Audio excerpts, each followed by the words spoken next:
मैंने ये बिल्कुल भी नहीं कहा था कि हम एब्स्ट्रैक्ट क्लासेस या एब्स्ट्रैक्ट क्लास वो होती है जो हम डेटा हाइडिंग के लिए यूज करते हैं। आपने कॉन्सेप्ट एक इनकैप्सुलेशन का कॉन्सेप्ट था जो बिल्कुल शुरू जब हमने किया था ऑब्जेक्ट ओरिएंटेड प्रोग्रामिंग को पढ़ना, हमने तब पढ़ा था इनकैप्सुलेशन का कॉन्सेप्ट। और उसमें हमने बेसिकली डेटा हाइडिंग की बात की थी कि हमें अपनी जो ऑब्जेक्ट्स हैं या जो डेटा है उसकी प्राइवेसी और सिक्योरिटी बहुत इम्पॉर्टेंट होती है हमारे लिए। इसलिए हम क्या करते हैं कि हम कुछ चीज़ों को हाइड कर देते हैं और कुछ चीज़ें जो हैं वो हम अवेलेबल करते हैं फॉर द पब्लिक। ठीक है, तो उसमें हम इनकैप्सुलेशन यूज करते थे। इनकैप्सुलेशन जैसे आपका एक कैप्सूल होता है जो ये हम मेडिसिन के तौर पर लेते हैं, क्या होता है वो एक शेल सा होता है बाहर और उसके अंदर आपकी बेसिकली जो मेडिसिन होती है वो उसके अंदर होती है। तो हमने अपनी जो मेडिसिन है उसको कवर किया हुआ है विद समथिंग। इसी तरह जब हम अपना डेटा प्लेस करते हैं इन द, ये जो ब्रैकेट्स आती हैं क्लास की हम ओपन करते हैं, इसको हम कहते हैं कि हमने इसको इनकैप्सुलेट कर दिया डेटा को। अब जो हम कैप्सुलेट करते हैं वो कैसे करते हैं कि हम अपने जो डेटा मेंबर्स होते हैं उनको हम करते हैं प्राइवेट। क्यों प्राइवेट करते हैं? क्योंकि हम नहीं चाहते कि हमारी क्लास के किसी भी डेटा मेंबर को कोई डायरेक्टली एक्सेस करे और उसकी वैल्यूज को चेंज करे। जैसे फॉर इंस्टेंस आप सब स्टूडेंट्स हैं, आप नहीं चाहेंगे कि आपका अगर यहाँ पे रिजल्ट पड़ा है, आपका अगर यहाँ पे जीपीए पड़ा है, उसको मैं या कोई भी बाहर से आके डायरेक्टली चेंज कर दे। ठीक है, आप चाहेंगे कि वो चीज छुपी हुई रहे, उसको कोई डायरेक्टली छेड़ ना सके। फॉर दैट हम क्या करते हैं कि जो भी हमारे डेटा मेंबर्स होते हैं उनको हम बना देते हैं प्राइवेट। ठीक है, अब ऑब्वियसली अगर हमें क्लास में डेटा मेंबर्स को प्राइवेट बना रहे हैं तो फिर हम किस तरीके से उनको यूज करें कि हम उन जो हमारा डेटा है उसको हार्म भी ना करें और उसकी प्राइवेसी भी बरकरार है। तो उसके लिए हमने कुछ स्पेशल मेथड्स पढ़े थे जिनको हमने गेटर्स और सेटर्स का नाम दिया था। जो हम अपने डेटा मेंबर्स की वैल्यू को सेट करना होता था तो हम सेट का मेथड कॉल करते थे, और अगर उसको गेट करना होता था तो हम गेटर कॉल करते थे। ठीक है, और इसी के बीच में हमने कॉन्सेप्ट पढ़ा था वो थे कंस्ट्रक्टर्स। अब जो कंस्ट्रक्टर्स थे वो क्या करते थे, कोई बताएगा?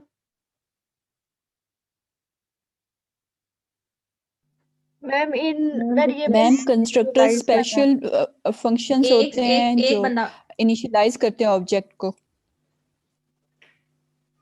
हाँ जी, कंस्ट्रक्टर जो है जावा के अंदर जब हम एक ऑब्जेक्ट बनाते हैं या एक ऑब्जेक्ट क्रिएट करते हैं या एक इंस्टेंस क्रिएट करते हैं किसी भी क्लास का, वो इंस्टेंस तब तक क्रिएट नहीं होता जब तक हम उसका कंस्ट्रक्टर कॉल नहीं करते।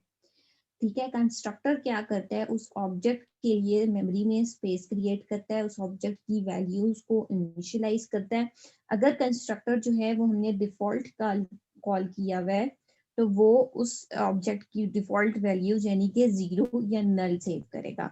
और अगर हमने पैरामीटराइज कंस्ट्रक्टर रखा हुआ है तो फिर हमें पैरामीटर्स में जो वैल्यूज देनी होंगी उस वो वैल्यूज को यूज करते हुए वो ऑब्जेक्ट के जो डेटा मेंबर्स हैं उनकी वैल्यूज को during the creation of the object set कर देगा। ठीक है, अब यहाँ पे आप लोग ये सवाल पूछते हैं बच्चे कि अगर कंस्ट्रक्टर यूज करें हम वैल्यू सेट करने के लिए तो फिर हम सेटर्स को क्यों यूज करें?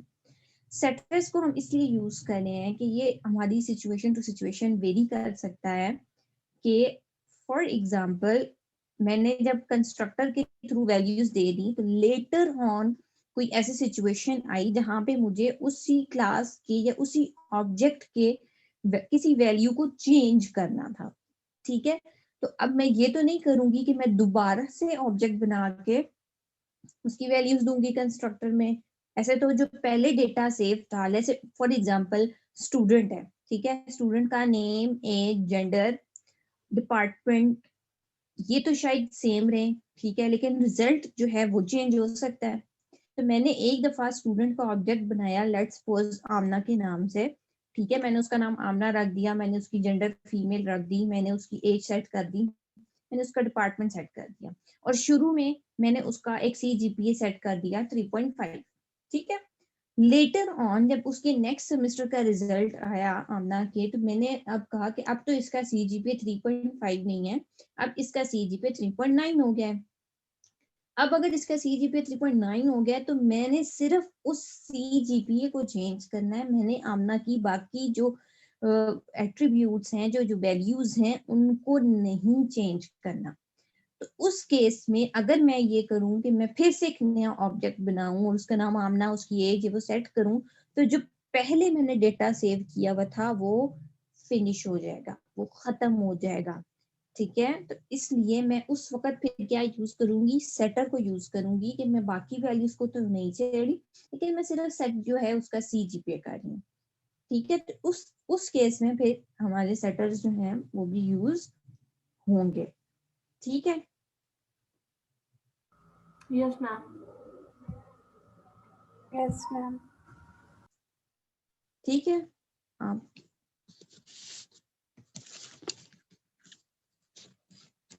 कोई बोल रहा है? Yes Yes, ma'am, ma'am. Yes ma'am, ठीक है। अच्छा, उसके बाद सेटर्स गेटर्स हमने पढ़ ली, हमने कंस्ट्रक्टर्स देख लिए, फिर हमने आगे जाके एसोसिएशंस पढ़ी थी, वो रिलेशनशिप्स थे क्लासेस के दरमियान किस तरह के हो सकते हैं। देन हमने मूव किया था एक और कॉन्सेप्ट पे, दैट वाज इनहेरिटेंस। इनहेरिटेंस में हमने ये बात की थी कि हमारे क्लासेस के बीच में एक ऐसी कोई सिचुएशन आ सकती है कि जहाँ पे हमारे कुछ कैरेक्टर्स कॉमन हो क्लासेस के और कुछ जो है वो चेंज हो।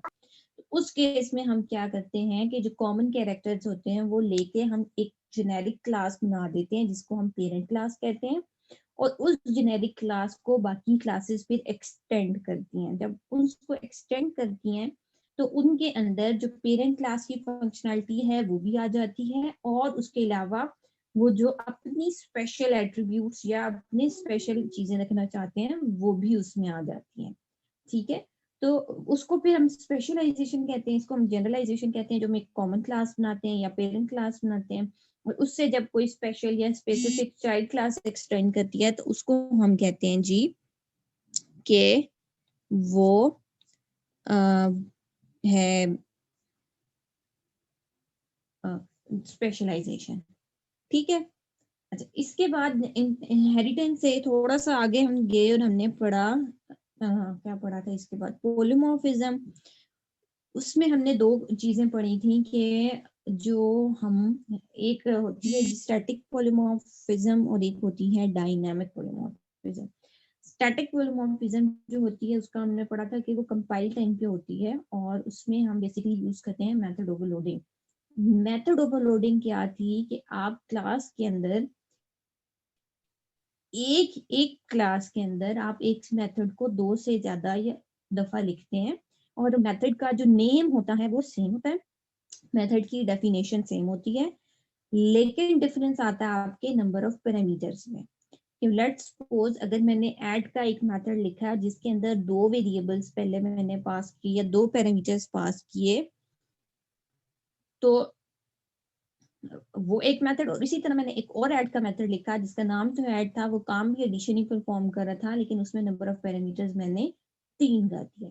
तो ये जो मैं multiple methods with in the same class लिखूंगी, ये मेथड्स क्या हो रहे होंगे, ओवरलोड हो रहे होंगे। Overload. ठीक है, लेकिन और अगर मैं ओवरराइडिंग की बात करूं तो ओवरराइडिंग के केस में जो एक क्लास के अंदर मेथड है, लाइक सपोज मैंने पेरेंट क्लास में कोई मेथड लिखा, अब मैं चाह रही हूँ कि इस मेथड की जो डेफिनेशन है वो चाइल्ड क्लास अपने हिसाब से दे ले, उसकी डेफिनेशन को चेंज कर ले। मेथड का नेम सेम है, सिग्नेचर सेम है, रिटर्न टाइप सेम है, डिफरेंस आ रहा है डेफिनेशन में, और ये यूज हो रहा है दो डिफरेंट क्लासेस में।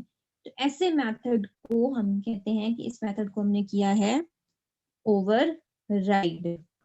ठीक है, Yes, ma'am. अच्छा, उसके बाद हमने पढ़े ओवरराइडिंग हो गई, ओवरलोडिंग हो गई, देन हमने पढ़ी एब्स्ट्रैक्ट मेथड और एब्स्ट्रैक्ट क्लासेस।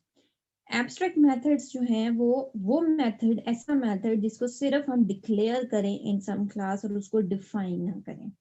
ठीक है, वो होता है एब्स्ट्रैक्ट मेथड।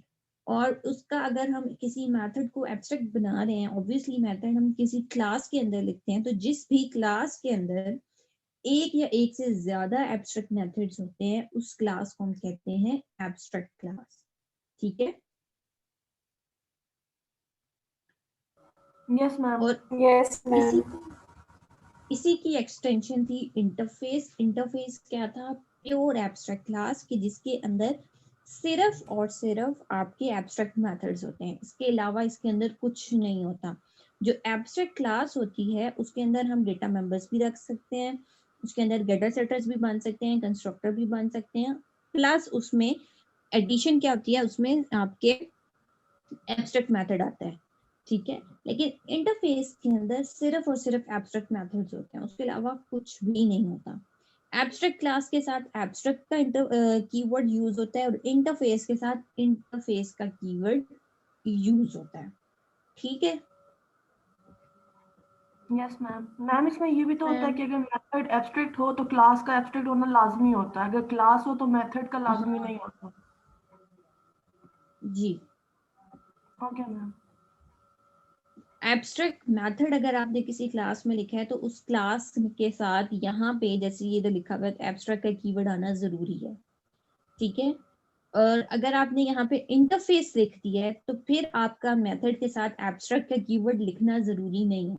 क्यों? क्योंकि इंटरफेस जो हम लिख देते हैं उससे जो हमारा कंपाइलर है वो खुद ही अंडरस्टैंड कर लेता है कि इंटरफेस है, तो इंटरफेस का मतलब ये है कि इसके अंदर एब्स्ट्रैक्ट मेथड्स ही हैं, इसके अलावा कुछ नहीं है।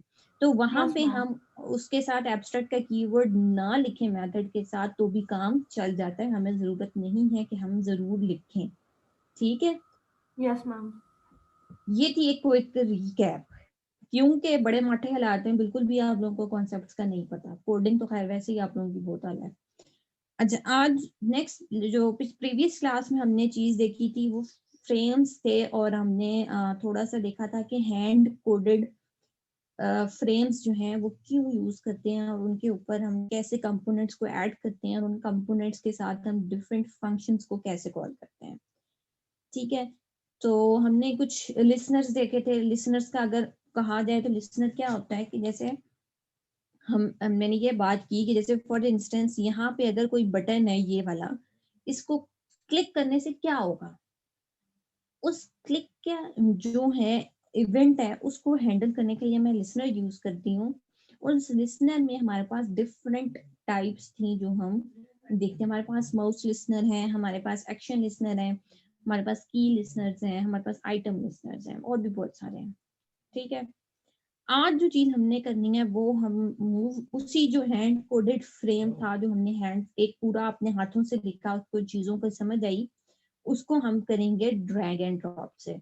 अब ड्रैग एंड ड्रॉप क्या है, ये ऑब्वियसली जब हम पहले शुरू शुरू में जब मैंने पढ़ा था तब हमें सर ने ड्रैग एंड ड्रॉप का नहीं बताया था। क्यों? क्योंकि वो उनका ये था, उस वक्त भी ड्रैग एंड ड्रॉप एग्जिस्ट करता था ऑब्वियसली, लेकिन उन्होंने हमें नहीं बताया क्योंकि वो चाह रहे थे कि हमें पता हो कि ये फ्रेम्स कैसे बनते हैं और इनके ऊपर ये सारी जो कोडिंग आप एक क्लिक से डाल देते हैं वो कैसे आ रही है और उसका मकसद क्या है, ठीक है। लेकिन अभी क्योंकि ऑब्वियसली हमने वही बनाया, ड्रैग एंड ड्रॉप पे जाना है, तो हम अपना काम आसान करते हैं। तो ये मैंने एक प्रोजेक्ट बना लिया। अब मैं इसके ऊपर जब राइट क्लिक करूंगी तो सबसे पहले मैंने न्यू पे जाना है।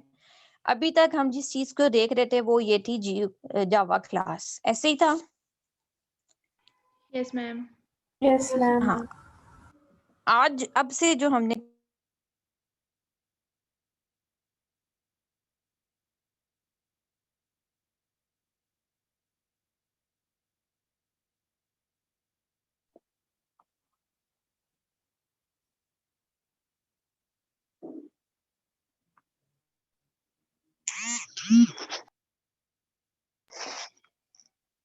मैम आपकी आवाज नहीं आ रही।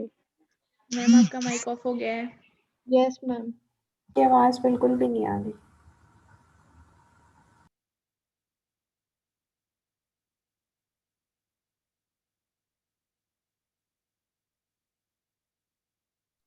मैम की स्क्रीन भी स्टॉप्ड है।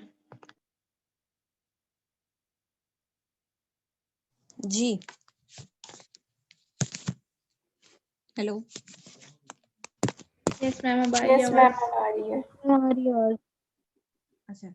तो हाँ, हम बात ये कर रहे थे कि हम यहाँ पे क्लास जावा क्लास जो है इसके साथ अभी तक हम प्ले कर रहे थे।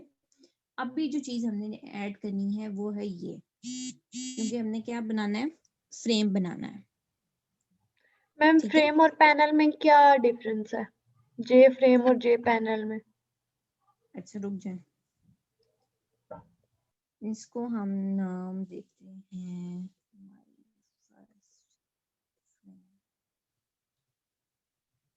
ठीक है, और मैंने इसको फिनिश कर दिया।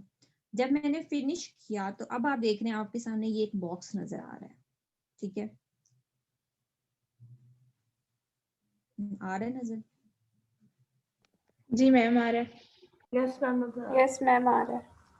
अच्छा, इसको हम कंसिडर करेंगे जैसे हम पेंटिंग करते हैं और हमारे सामने बिल्कुल एक खाली कैनवस है। ठीक है, जैसे हम पेंटिंग करने लगे हैं और ये हमारे सामने खाली कैनवस है, ये हमारा फ्रेम है। ठीक है, अब जब हम पेंटिंग करते हैं तो हम आई डोंट नो किसी का इत्तेफाक है पेंटिंग से करने का कि नहीं, वैसे ही बता रही हूँ। हम यहाँ पे कुछ चीजें हम मतलब अपने सेक्शंस बनाते हैं और उसके ऊपर फिर हम कहते हैं कि अच्छा यहाँ पे मैंने ये ड्रॉ करना है, यहाँ मैंने ये ड्रॉ करना है, इधर कुछ ऐसे आ जाएगा, इधर मैं ऐसे कर देती हूँ। ठीक है, obviously I am not a painter, मुझे नहीं पता वाकई ये थॉट प्रोसेस होता है, लेकिन मैं आपको समझाने के लिए कह रही हूँ। ठीक है, अब इस कैनवस को मैंने अपने डिवाइड कर दिया पोर्शंस में और उनके ऊपर मैं कुछ एलिमेंट्स ऐड करती हूँ। ठीक है, तो उसके लिए हम कई बार ऐसे करते हैं कि हम इसके ऊपर पहले ऐड करते हैं पैनल। पैनल क्या करता है? पैनल भी वही काम करता है जो कंपोनेंट्स हम ऐड करने के लिए यूज करते हैं। तो अब उसको मैं एक पैनल दे देती हूँ कि इस पैनल है, ये पैनल, अब इसके ऊपर ये वाली चीज डालो। जरूरी नहीं है कि आप वो करें, और अगर आप नहीं भी करना चाहते तो भी उसको ये इधर क्यों नहीं आ रहा है? अच्छा ठीक है, तो ये हमारा अभी तक खाली कैनवस है और इसके ऊपर मैंने कुछ भी नहीं किया। ये अभी मैंने सिर्फ जब मैंने यहाँ पे राइट क्लिक करके जावा फ्रेम इंसर्ट किया तो ये खाली कैनवस इंसर्ट हो गया। अब इस कैनवस के ऊपर मैंने एलिमेंट्स ऐड करने हैं। ठीक है, अब मैं इसके ऊपर चाहूँ तो कुछ भी इंसर्ट कर सकती हूँ। ठीक है, अब मैंने यस मैम।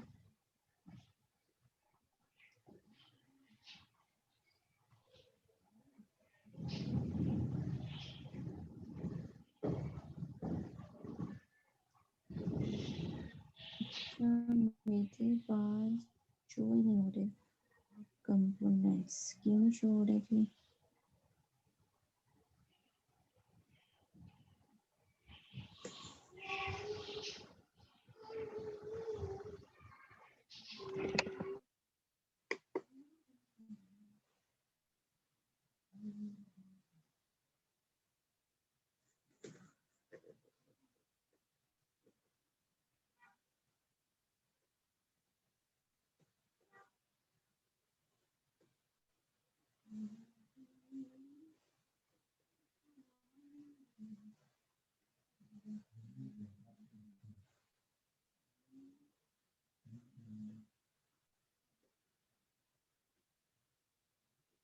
जी ठीक है, शो हो रहा है? जी ma'am. Yes ma'am. Okay, yes ma'am sure.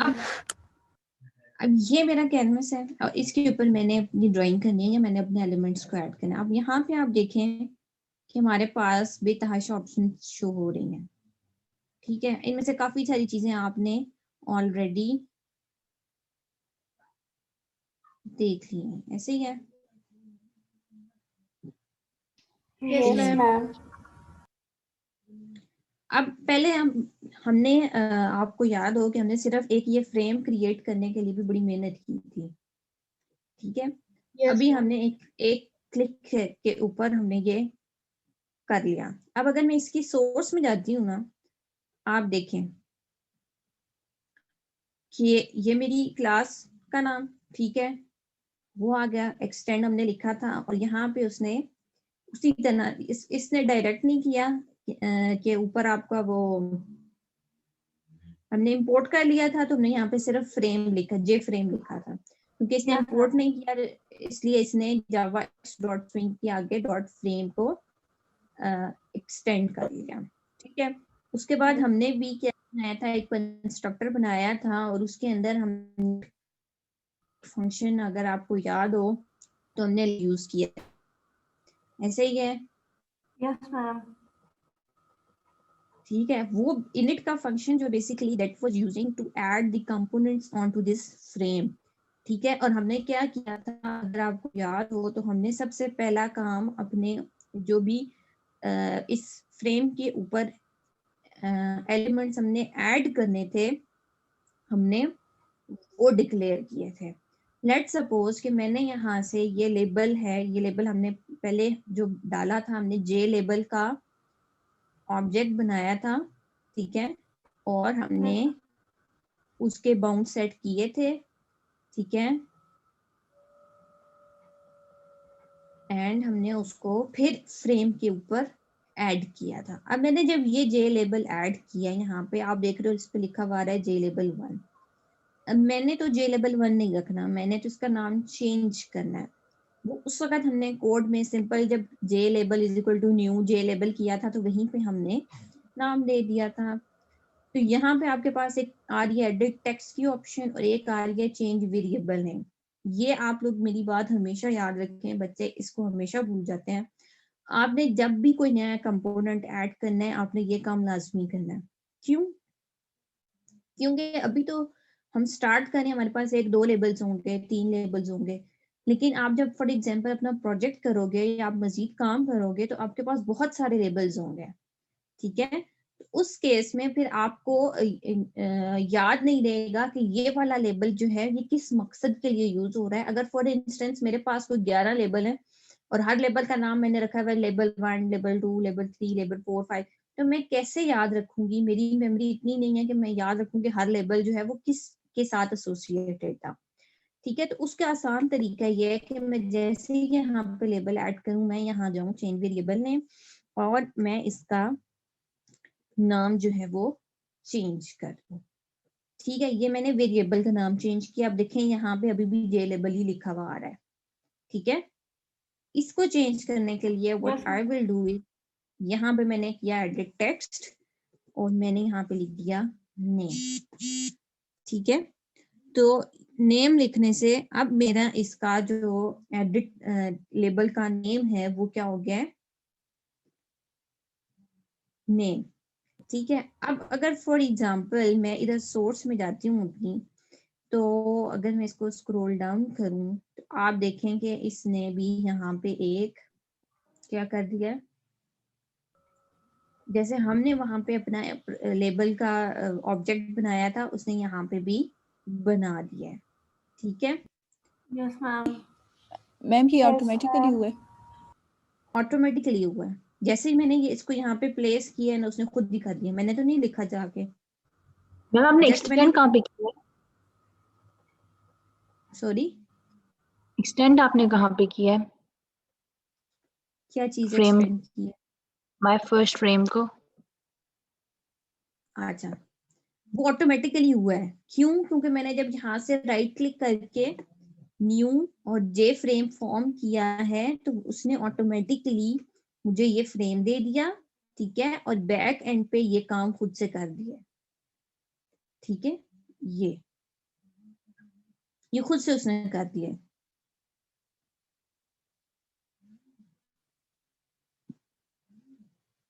ठीक है, यस मैम। Ma'am okay. अब ये एक लेबल ऐड हो गया और इसका मैंने नाम भी चेंज कर दिया और इसका भी चेंज कर दिया। ठीक है, अब इस लेबल की अगर मैंने मजीद कोई इसके साथ मैंने इसको खूबसूरत बनाना है, छेड़खानी करनी है, तो मैं यहाँ नीचे आपके पास ऑप्शन आ रही है प्रॉपर्टीज की, इसमें जाऊंगी। ठीक है, और वो जो मैंने आपको शेपर डाला हुआ था बैकग्राउंड और फोरग्राउंड चेंज करें, वो अब आप यहाँ से डायरेक्ट कर सकते हैं। ठीक है, ओके मैम। मैम फिर जीयूआई की कोडिंग में और इसमें क्या फर्क रह जाता है? फिर हम ये काम करें और वो छोड़ दें? हाँ बड़ा अच्छा यस सवाल है। मैम। अब इसमें मैम इसमें हम इसमें ये कोडिंग बिजनेस वाली करनी पड़ती है ना, बिजनेस करके कुछ कोडिंग। हम कोडिंग भी करेंगे और साथ इसको डिजाइन भी करेंगे। बिल्कुल तो मैम अगर हम लोग डिजाइन assembly। करें तो कोडिंग तो खुद ब खुद हो जाएगी ना? अच्छा, आप किस कोडिंग की बात कर रही हैं? दो चीजें हैं, एक आपका GUI है, ठीक है, ग्राफिकल यूजर इंटरफेस। पहले मैंने आपको ग्राफिकल यूजर इंटरफेस खुद हाथों से कोड लिख के बनाना सिखाया, ठीक है। मैंने आपको कहा कि हम थ्रू हैंड कोड उसको कैसे बना सकते हैं। मैंने आपको जब इंटरफेसेस पे आए थे कहा था इसको करने के दो तरीके हैं। एक तो ये कि हम सारा स्क्रैच से कोड खुद लिखें, फ्रेम खुद क्रिएट करें, उसके ऊपर लेबल्स क्रिएट करके खुद डालें, सब कुछ अपने काम अपने हाथों से करें कोड के साथ, ठीक है। दूसरा तरीका है ड्रैग एंड ड्रॉप का। ये जो तरीका अभी मैं आपको दिखा रही हूँ, this is called drag and drop. क्यों? क्योंकि देखें मैंने यहाँ से जस्ट जो चीज ऐड करनी है मैंने ड्रैग की और यहाँ पे प्लेस कर दी, ठीक है। और कोड जो है वो पीछे ऑटोमेटिकली जनरेट हो रहा है। ये अभी सिर्फ हमारा ग्राफिकल यूजर इंटरफेस का कोड है। अब बारी आती है हमारी जो अभी तक हमने क्लासेस पढ़ी हैं, जो ऑब्जेक्ट्स पढ़े हैं, उनकी बात। वो कोड वो होता है हमारा बिजनेस कोड या लॉजिक कोड, ठीक है। अब हमने एक अभी बात नहीं अभी समझी। अभी हाँ, मैं एक मिनट बताती हूँ। अभी तक मैं सिर्फ आपको GUI बनाना सिखा रही हूँ। अभी मैंने आपको ये नहीं बताया कि आपने अपने बिजनेस कोड को GUI के साथ कैसे लिंक करना है, ठीक है। Yes ma'am. Yes ma'am. आपका जब आपने प्रोजेक्ट बनाना है अपना, तो आप अपनी जो बिजनेस क्लासेस हैं, जैसे मैं आपको भी आर्टिफैक्ट दिया हुआ था कि आप कॉन्सेप्चुअल मॉडल बनाएं और अपनी क्लासेस आइडेंटिफाई करें और उनको इम्प्लीमेंट करें। वो काम आपने करना ही करना है, ठीक है। मैम वो हम अलग कोड करेंगे ना? हाँ, वो सिंपल जैसे क्लासेस मैम अभी तक बनाए थे ना, जी। आपने वैसे ही बनानी है वो, ठीक है। उसको पूरा मैम कोड भी हाँ, एक बंदा बोले ना एट ए टाइम। मैम जो हम लोग GUI बनाएंगे वो इसी तरह से बनाएंगे या फिर सिर्फ कोड लिखेंगे? जिस तरह मैम वो इस आपने ये तरह से बनाया है बनेंगे। नहीं, इस साथ तरह कोड तो फिर खुद ब खुद ही आ अब से जाएगा मैम, कोड तो फिर। हाँ, अब अभी से आपने इस तरह बनाना है मैम क्लासेस सिर्फ। कैसे बनेंगी? मैम जो मतलब सिंपल क्लासेस इम्प्लीमेंट करनी है हमने, वो हम सिंपल जैसे पहले क्लासेस जावा में बनाते थे वैसे करके करानी है बिल्कुल वैसे करके करानी है। और पूरी तो कोडिंग मैम हम करनी लोग है क्लासेस उसमें कि हमारा प्रोग्राम क्या कर रहा है, नहीं मतलब फिर नहीं, उसमें क्या। मैंने मेन उसके लिए आपने मेन मेथड नहीं लिखना। मैम आपने मतलब उसके अंदर हमने क्लास बना के उसके अंदर गेटर सेटर्स और मेथड जो भी यूज होने वो सारे यूज करने हैं। आपने मेरी बात सुन, हाँ वो आपने करने हैं। जैसे फॉर एग्जांपल आपकी है बस seat reservation system, let's suppose आपने उसके अंदर क्लासेस आइडेंटिफाई की कि हमारे पास बस की क्लास है, हमारे पास कस्टमर की क्लास है, हमारे पास टिकट की क्लास है, हमारे पास बिलिंग की क्लास है या बुकिंग की क्लास है, ठीक है। ये सारी मैम क्लासेस इसकी आपने क्लासेस आइडेंटिफाई। ज्यादा से ज्यादा 4 या 5 ही बनती हैं, इससे ऊपर क्लासेस नहीं बन रही इस सिस्टम की। ठीक है, ठीक, कोई मसला नहीं है उसमें। मैम लेकिन आपने कहा था काम मिनिमम 10 क्लासेस हो। ये कब मैंने कहा है? मैम ये किसी ने कहा था प्रोजेक्ट में मिनिमम 10 क्लासेस होनी चाहिए। कितनी भी नहीं, हो सकती हैं। कितनी भी हो जितनी बन सकती है, रही है लेकिन आपका जो प्रोजेक्ट का पूरा एक फ्लो है ना, वो समझ में आना चाहिए। फ्लो लोग अभी इंजीनियरिंग पढ़ रहे हो, मैम मैम आवाज नहीं आई। बड़ा सॉफ्टवेयर बनाया इंजीनियरिंग का है कोर्स। स्ट्रक्चर। आवाज कट हो मैम हाजरा ने बोला था कि 10 से 9 क्लासेस होनी चाहिए। अच्छा, लेकिन मैम बस अब वो वाले की आप हमने इतनी ट्राई की है वो नहीं बन रही। इतनी बन रही है 4 के 5।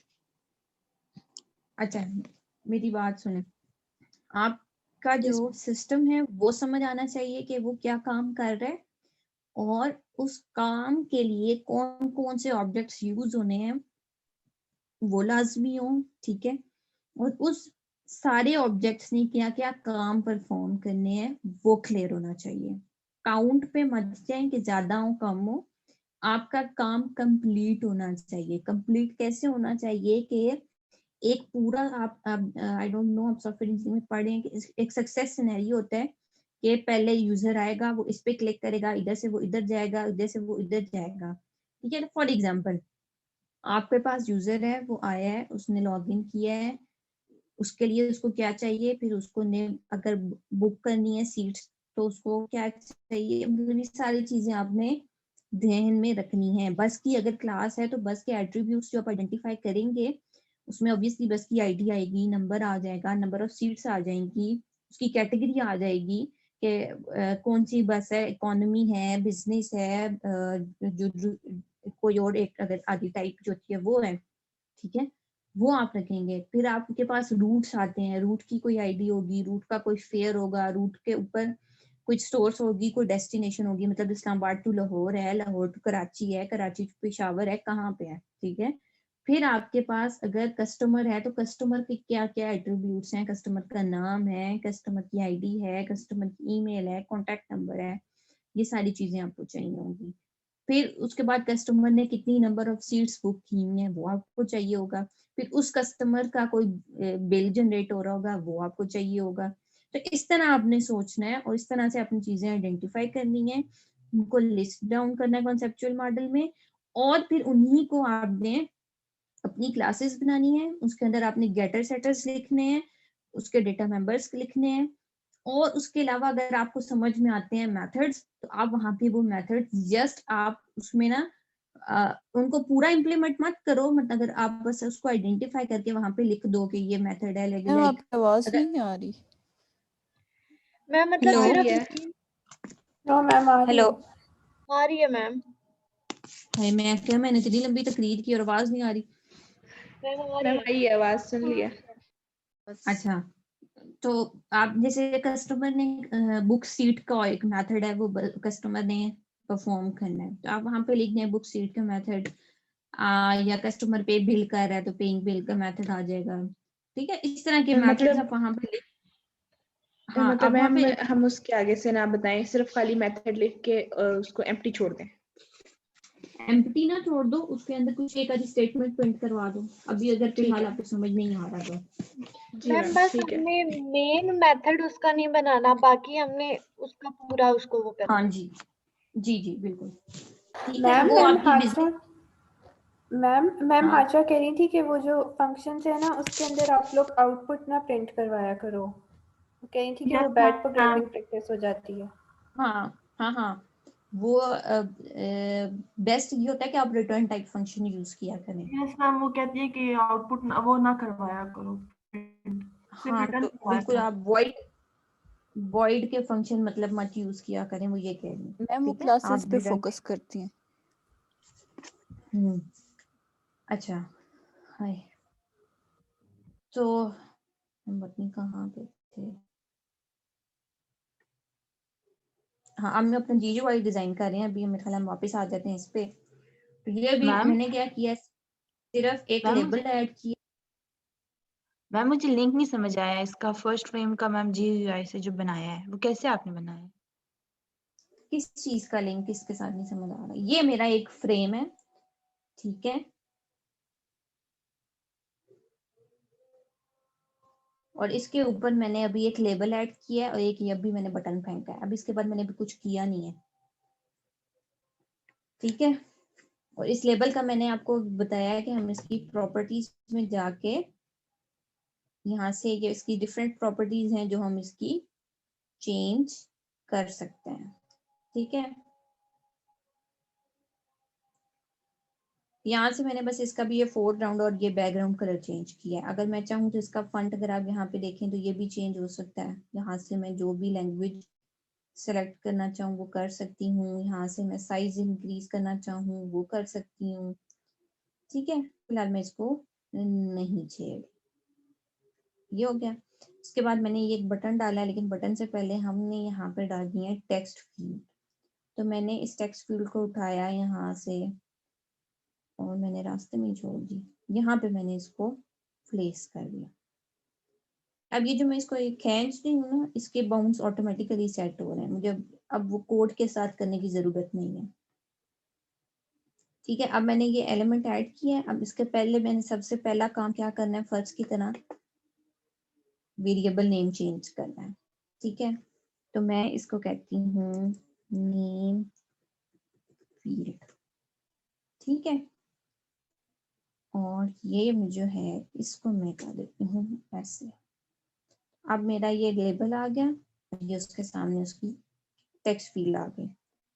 मीटिंग बिल्कुल एंड होने वाली है तो हम कंटिन्यू करते हैं फिर, ठीक है। Okay ma'am.